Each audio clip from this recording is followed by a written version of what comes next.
ለመኖሪያነት ቤት እየፈለጋችሁ ያላችሁ ቤት ገዢዎቻችን በ203 ካሬ ስፋት ያለው አፓርትመንት ባለ 3 የሰራተኛም ክፍል ያለው ኮምፓውንድ አፓርትመንት ውስጥ የሚገኝ የራሱ የሆነ ቤዝመንት ፓርኪንግ ያለው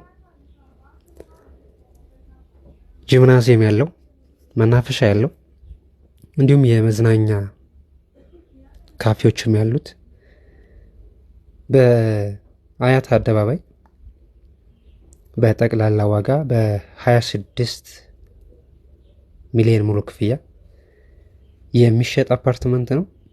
እየፈለጋችሁ ያላችሁ ደውሉልን። በ0945 09 77 77 ላይ ደውሉልን። የቤቱን መግዛት የምትፈልጉ አሁኑኑ ደውሉልን። መልካም ጊዜ ይሆንላችሁ።